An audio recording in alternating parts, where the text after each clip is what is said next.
नमस्कार। राजनीति विज्ञान का ये हम दूसरा मॉडल कर रहे हैं। इससे पहले 4 मॉडल डाले जा चुके हैं। समय हमारा 2 घंटे 45 मिनट होगा।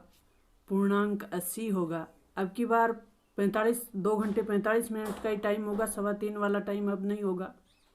परीक्षार्थियों के लिए कुछ निर्देश होंगे पेपर पे कि परीक्षार्थी सभी अपने सबसे पहले प्रश्न पत्र पे नामांक लिखे। प्रश्न सारे करने जरूरी होंगे, अनिवार्य होंगे। उत्तर जो दे रहे हैं उत्तर पुस्तिका में लिखे ना कि उसमें निशान लगा के छोड़ दे। जिन प्रश्नों में आंतरिक विकल्प है उन सभी के उत्तर भी आपको एक साथ ही लिखने। अब हमारे वस्तुनिष्ठ प्रश्न होंगे 12 एबेसैड वाले।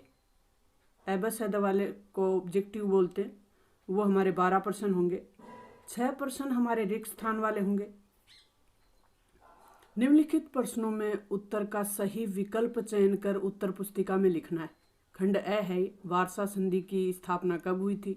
1955 में। रूसी क्रांति किस वर्ष हुई? 1917 में। दक्षेश का प्रथम सम्मेलन कहाँ आयोजित हुआ था? बांग्लादेश में। ताशकंद समझौते का संबंध भारत पाकिस्तान युद्ध 1965, ये सब पता है हमें। ताशकंद समझौता 1965 का युद्ध लड़ा गया और उसके बाद हुआ 1966 में। मॉन्ट्रियल प्रोटोकॉल समझौता 1987 में। स्वतंत्र भारत के प्रथम प्रधानमंत्री कौन थे? पंडित जवाहरलाल नेहरू। भारत ने शुरुआती दौर में विकास की जो नीति अपनाई उसमें शामिल नहीं था उदारीकरण नहीं था, क्योंकि उदारीकरण 1991 में अपनाया गया है। एलपीजी। गोल पीठ की मराठी कविता के लेखक कौन है? नामदेव ढकसाल। भारतीय जनसंघ के संस्थापक श्यामा प्रसाद मुखर्जी। संयुक्त राष्ट्र संघ की स्थापना कब हुई? अक्टूबर 1945 में। देशी राज्यों में कौन सा जो रियासत थी वो यथावत समझौते की पक्षधर थी? हैदराबाद। संयुक्त राष्ट्र संघ का मुख्यालय कहाँ स्थित है? न्यूयॉर्क में। संयुक्त राष्ट्र संघ के अधिकांश मुख्यालय अमेरिका में ही है। संयुक्त राष्ट्र संघ का मुख्यालय न्यूयॉर्क है। 1960 के दशक में पर्यावरण के मसले ने जो जोर पकड़ा, 1960 के दशक में पर्यावरण का मुद्दा महत्वपूर्ण था। पहले गुटनिरपेक्ष सम्मेलन में 25 सदस्यों ने भाग लिया था। दूसरे विश्व युद्ध के बाद सोवियत संघ एक महाशक्ति के रूप में उभरा था। बीकेयू पश्चिमी उत्तर प्रदेश और हरियाणा के किसानों का एक संगठन था। 1989 के चुनाव में कांग्रेस पार्टी की हार हुई थी। 1989 का दौर है वो गठबंधन का दौर था।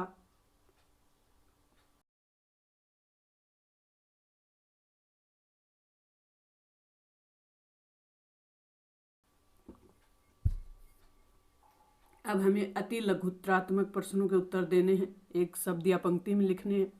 शीत युद्ध का चरम बिंदु क्यूबा मिसाइल संकट जो 1962 में हुआ। 1917 की रूसी क्रांति के नायक थे व्लादिमीर लेनिन। उपनिवेश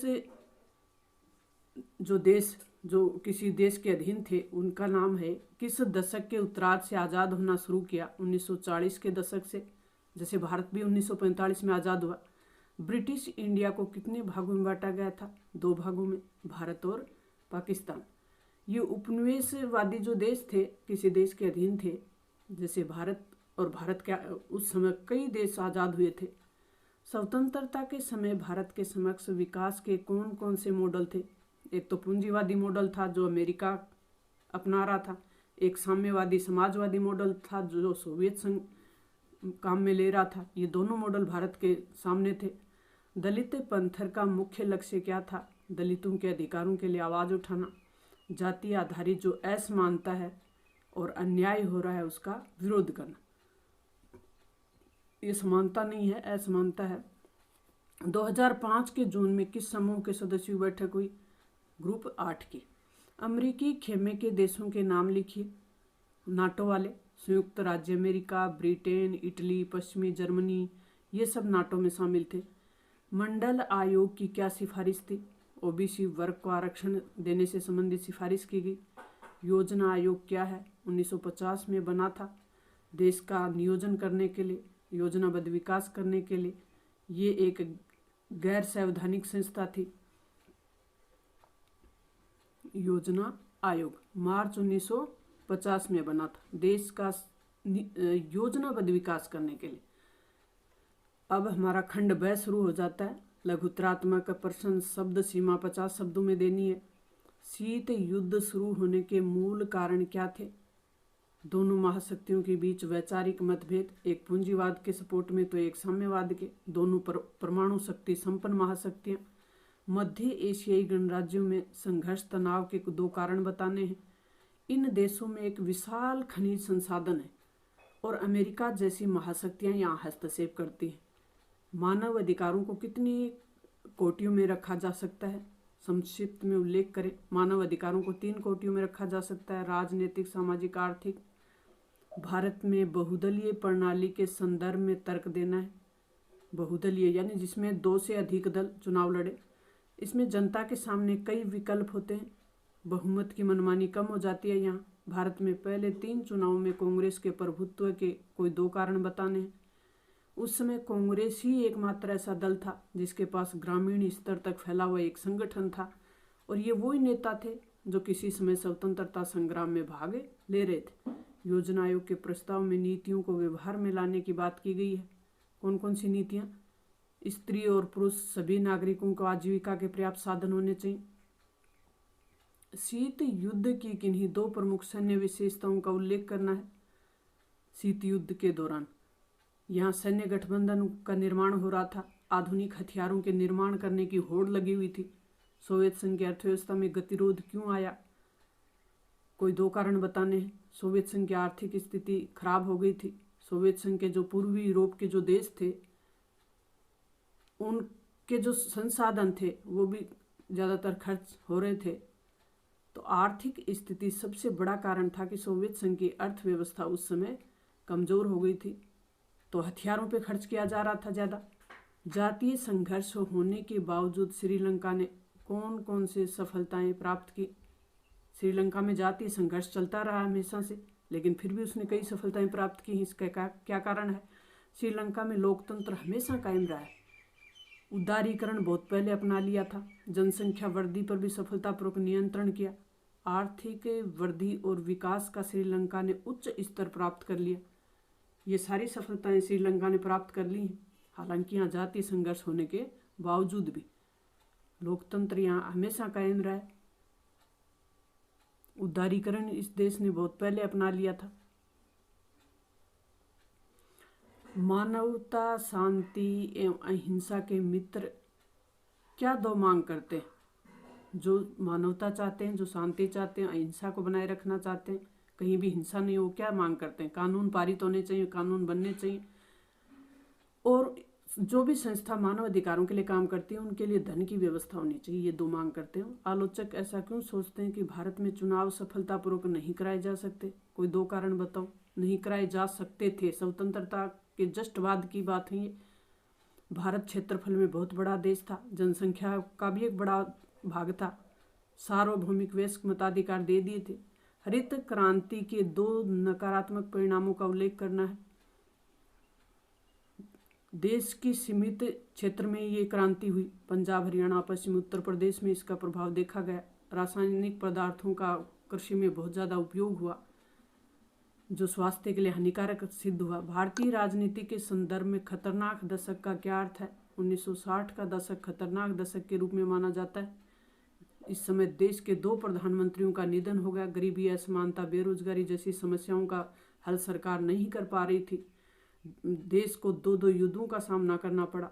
1962 भारत चीन युद्ध, 1965 भारत और पाकिस्तान युद्ध। तो 2 युद्धों को देश को झेलना पड़ा। 1962 में अक्टूबर में चीन के साथ युद्ध लड़ना पड़ा। 1965 में पाकिस्तान के साथ युद्ध लड़ना पड़ा। श्रीलंका के जातीय संघर्ष के मुख्य कारणों को स्पष्ट कीजिए। श्रीलंका का जातीय संघर्ष आप एक बार अच्छी तरीके से याद करें। इसी में देखो 2 प्रश्न आ गए हैं जातीय संघर्ष से संबंधित, श्रीलंका से संबंधित। श्रीलंका की राजनीति में बहुसंख्यक जो सिंहली समुदाय है उसका वर्चस्व हमेशा रहा है। तमिल जो लोग हैं वो राजनेताओं पर उनके हितों की अनदेखी का आरोप लगाते रहते हैं। 1983 में एक उग्र तमिल संगठन लिट्टे देश की सेना के साथ संघर्षरत रहा। इसने तमिल यानी श्रीलंकाई तमिलों के लिए एक पृथक देश की मांग तक भी कर डाली थी। 2009 में यहाँ ये पूरी तरह खत्म कर दिया गया है। ग्रीन हाउस गैसों के उत्सर्जन को नियंत्रित करने हेतु क्या कर भारत ने कौन से प्रयास किए? 2002 में क्वाटो प्रोटोकॉल जापान में हुआ था, उस पर हस्ताक्षर कर दिए भारत ने। मोटर ईंधन जो नीति है, वाहनों के लिए स्वच्छ ईंधन अनिवार्य कर दिया है। ऊर्जा संरक्षण अधिनियम 2001 में पारित कर दिया। बायोडीजल से संबंधित एक राष्ट्रीय मिशन बना दिया। भारत गैर परंपरागत ऊर्जा संसाधनों पर बहुत अधिक जोर दे रहा है ताकि परंपरागत ऊर्जा संसाधनों पर निर्भर न रहा जाए, जैसे सौर ऊर्जा, पवन ऊर्जा, इन पे बहुत ज़्यादा ध्यान दिया जा रहा है। चिपको आंदोलन के प्रमुख कारणों को स्पष्ट करना है। चिपको आंदोलन जो उत्तराखंड में हुआ था सुंदरलाल बहुगुणा के नेतृत्व में, वो ये स्थानीय लोग थे, वो जल, जंगल और ज़मीन के लिए आंदोलन कर रहे थे, क्योंकि स्थानीय लोगों को पेड़ों की कटाई की अनुमति नहीं दी गई। एक व्यावसायिक कंपनी को अनुमति दे दी, ठेका दे दिया। वो व्यावसायिक कंपनी पुरुषों को शराब की आपूर्ति करती और जिससे पुरुष कमाने की बजाय अलग ही उसमें लग जाते, जिससे महिलाओं की आर्थिक स्थिति खराब हो रही थी, लकड़ी उपलब्ध नहीं हो रही थी। गठबंधन की राजनीति की विचारधारा किन पहलुओं पर निर्भर करती है? गठबंधन की राजनीति 1989 वाला दौर, 89 वाला, नई आर्थिक नीति पर सहमति बनी। नई आर्थिक नीति उदारीकरण पर सहमति बनी। पिछड़ी जातियों, अन्य पिछड़ा वर्ग ओबीसी का उदय हुआ, जिन्हें सामाजिक और राजनीतिक दावे की स्वीकृति दी। देश के शासन में प्रांतीय दलों की भूमिका बढ़ती गई, यानी उनकी विचारधारा को भी स्वीकार किया जाने लगा। गठबंधन की राजनीति में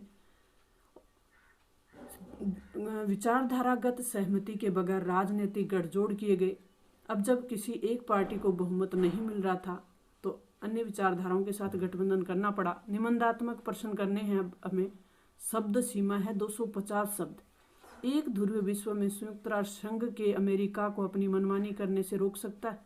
यदि नहीं तो एक ध्रुवीय विश्व व्यवस्था में संयुक्त राष्ट्र की क्या प्रासंगिकता बतानी? एक ध्रुवीय विश्व व्यवस्था में अमेरिका की दादागिरी रही है, मनमानी रही है। इसके पीछे कारण है कि संयुक्त राष्ट्र अमेरिका के पास वीटो पावर है, एक बड़ी आर्थिक ताकत है। आर्थिक जो IMF, विश्व बैंक जैसी संस्था हैं, वो अमेरिका में ही इनका मुख्यालय है। भारत पाकिस्तान के विभाजन के लिए उत्तरदायी भारत पाकिस्तान के विभाजन के लिए उत्तरदायी कारण क्या थे और इसका परिणाम क्या रहा? भारत के विभाजन के लिए उत्तरदायी कारण मुस्लिम लीग की द्विराष्ट्र सिद्धांत की नीति। प्रश्न ऐसे भी आ सकता है कि द्विराष्ट्र सिद्धांत की नीति किसने दी, और ये विभाजन का मुख्य कारण था। पूर्व में जो दंगे फैल गए थे, ऐसी स्थिति में कांग्रेस के नेताओं ने भारत विभाजन को स्वीकार किया। भारत के विभाजन के परिणाम बहुत भयंकर हुए। बड़ी जनसंख्या स्थानांतरित हुई, लोगों को अपने घर बार छोड़ने पड़े, महिला और बच्चों पर अत्याचार हुए, हिंसक और अलगाववादी स्थिति उत्पन्न हो गई। भौतिक संपत्ति पे भी इसका बंटवारा हुआ। भारतीय इतिहास में राष्ट्रपति पद के लिए 1969 के चुनाव संबंधित घटनाक्रम और परिणाम को स्पष्ट करना है। वही वीवी गिरी और नीलम संजीव रेड्डी वाला राष्ट्रपति चुनाव के बारे में यहाँ बताना है। कांग्रेस के दो गुटों में टकराव। मोरारजी देसाई द्वारा त्यागपत्र दे दिया गया। कांग्रेस अध्यक्ष द्वारा व्हिप जारी किया गया। इंदिरा गांधी द्वारा अंतरात्मा की आवाज़ के नाम पर वोट डालने की अपील की गई। परिणाम ये हुआ कि अंततः जो राष्ट्रपति पद के चुनाव में वीवी गिरी तो जीत गए, जो एक स्वतंत्र उम्मीदवार थे, जबकि संजीव रेड्डी कांग्रेस के आधिकारिक नेता थे, वो चुनाव हार जाते हैं। इससे पार्टी का टूटना स्वाभाविक था और पार्टी टूट का शिकार हो जाती है। कांग्रेस अध्यक्ष प्रधानमंत्री इंदिरा गांधी को अपनी पार्टी से निष्कासित कर देते हैं और कांग्रेस पार्टी दो भागों में विभाजित हो जाती है, कांग्रेस O और कांग्रेस R। आगे चलकर कांग्रेस R के नेतृत्व में चुनाव लड़ा जाता है, जो इंदिरा गांधी उसका नेतृत्व करती है।